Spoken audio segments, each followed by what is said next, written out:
میرے گھر والے کہنے لگے کھانا چھوڑ دیں پہلے اس کی بات سن لے. میں نے کہا پتر کیا ہوا, کسی نے مارا ہے کسی استاد نے؟ کہنے لگے نہیں حضرت, گھر فون کیا تھا تو میری اماں اور ابا کی لڑائی ہو رہی ہے.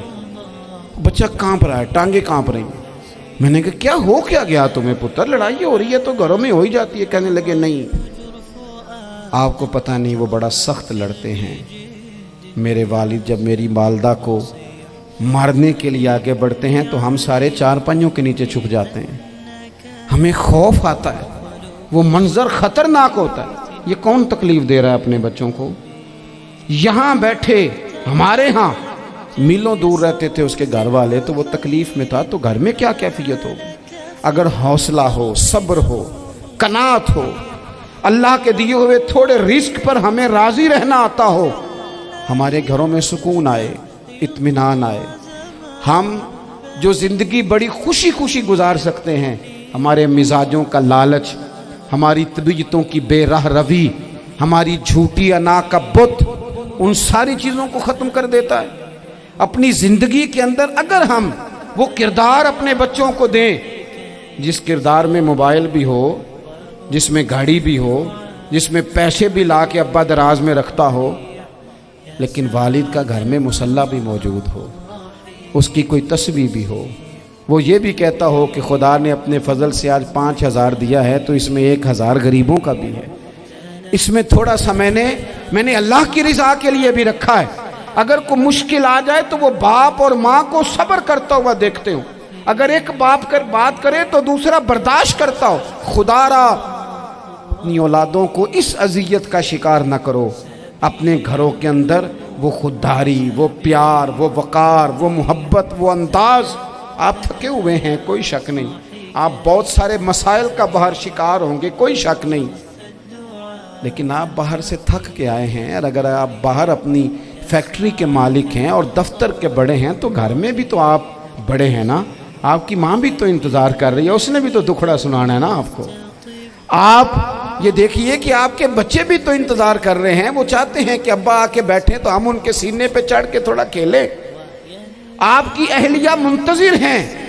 کچھ باتیں بیوی کسی اور سے نہیں کہہ سکتی, صرف اپنے شوہر سے کہتی ہے, لیکن وہ تو آتے ہی جلال میں آ گئے صاحب. وہ کہنے لگے تو بڑی نالائق ہے, میں تھکا ماندہ آیا ہوں اور تو نے مجھے کہانی سنا دی ہے. وہ اس خاتون سے شدت کے ساتھ پیش آنے لگے. میرے رسول پاک کی حیات نور کو دیکھو, حضرت ام ایمن حضور کی رضائی والدہ ہیں, ان کی بھی خدمت ہو رہی ہے. حضرت حلیمہ سعدی آ رہی ہیں تو خدمت ہو رہی ہے. حضرت عباس حضور کے چچا ہیں تو کریم فرماتے ہیں میرے چچا ہیں باپ کی جگہ پہ.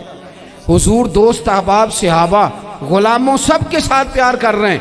9 ازواج مطہرات ہیں گھر کے اندر, اور کیفیت یہ ہے کہ حضور صرف ان کی ضرورتوں کا ہی خیال نہیں کرتے, خواہشات کا ہی خیال نہیں کرتے, بلکہ میرے کریم کا طریقہ یہ ہے کہ کوئی بندہ آج بول کیا رہا ہے, وہ کہاں کھڑا ہے آج, اس کے جملے کس طرح کے ہیں, اس کا لہجہ کس طرح کا ہو گیا ہے اور اسے ٹھیک کیسے کرنا ہے.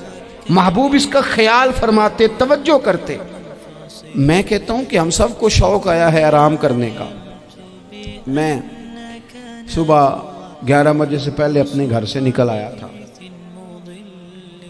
اور یہ وقت آ گیا ہے اور رات کو خدا جانے کس وقت گھر پہنچنا ہے. کئی دفعہ کیفیت یہ ہوتی ہے کہ گاڑی سے اترتے ہیں تو پھر دل کرتا ہے کہ کوئی اٹھا کے چلائے نا کبھی. اس کے باوجود بہت سارے لوگ ناراض رہتے ہیں کہ ہم سے مل کے نہیں گئے, فوٹو نہیں کھنچوا کے گئے, فلانی جگہ چائے نہیں پی کے گئے. یہ تسلسل ہے. لیکن میں جتنا مرضی تھکا ماندہ گھر جاؤں گا نا, کبھی ایسا نہیں ہوا کہ میں گھر جاؤں تو بڑی ٹینشن میں جاؤں. میری گھر والی ایک دن مجھ سے کہنے لگی آپ نے کبھی نہیں کہا کہ میں تھکا ہوا آیا. بندہ تھک بھی تو جاتا ہی ہے نا, کبھی کہاں کرے نا. میں نے اسے پتہ کیوں نہیں کہتا, اس لیے نہیں کہتا کہ میں نہیں چاہتا کہ میرے بچے یہ کہیں کہ ہم نے دین نہیں پڑھنا, ہمارا باپ تو بڑی مشکل میں ہے. ہم اپنے کام کے بارے میں اپنے گھر میں شکوے کرتے ہیں. آپ کسی بچے سے پوچھ لیں کون سا کام کرنا ہے, کہ اندر جڑا ابا جی کر دے رہے ہیں وہ نہیں کرنا. کیوں کہ ابا جی ہر روز تو کہتے ہیں میں بڑا الجھ گیا ہوں, یہ کام بڑا مشکل ہے.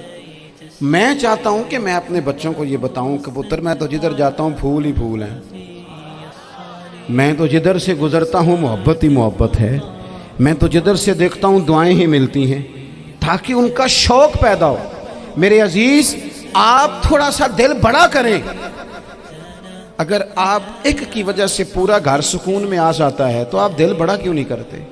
جگہ ڈھونڈتے ہیں بس مجھے کوئی تنگ نہ کرے، کوئی میری باپ ماں بدولت کو کوئی پریشان نہ کرے۔ بخاری شریف سنیے، حضرت عائشہ صدیقہ رضی اللہ تعالیٰ عنہ بیٹھی ہیں، حضور فرمانے لگے عائشہ آج ایک بات نہ بتاؤں تمہیں؟ یا رسول اللہ بتائیے۔ حضور فرمانے لگے جب تم مجھ سے ناراض ہوتی ہو تب بھی مجھے پتہ چل جاتا ہے، اور جب راضی ہوتی ہو پھر بھی پتہ چل جاتا ہے۔ تو حضرت سیدہ عائشہ صدیقہ بات سن کے بڑی خوش ہوئیں، یا رسول اللہ وہ کیسے؟ حضور فرمانے لگے کبھی کبھی تم قسم اٹھاتی ہو۔ یا رسول اللہ ہاں۔ فرمایا جب ہوتی ہو نا راضی، خوش، تو پھر کہتی ہو مجھے رب محمد کی قسم صلی اللہ علیہ وسلم، پھر تم میرے نام کے ساتھ رب کریم کا نام ملا کے قسم اٹھاتی ہو، رب محمد کی قسم۔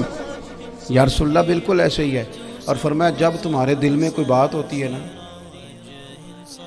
تو پھر تم کہتی ہو مجھے رب ابراہیم علیہ السلام کی قسم، پھر تم رب محمد نہیں کہتی۔ یہ بخاری مسلم میں موجود ہے۔ حضرت عائشہ صدیقہ نے تو بات سنی تو کھل گئی طبیعت، کہنے لگی کریم صدقے جاؤں، یہاں تک خیال فرماتے ہو؟ کس کے جملے کہاں پہنچ گئے، یہاں تک خیال ہے؟ فرمایا مجھے پتہ چل جاتا ہے کہ تمہاری کیفیت کیا ہے، کہاں کھڑی ہو۔ او بھئی ہم تو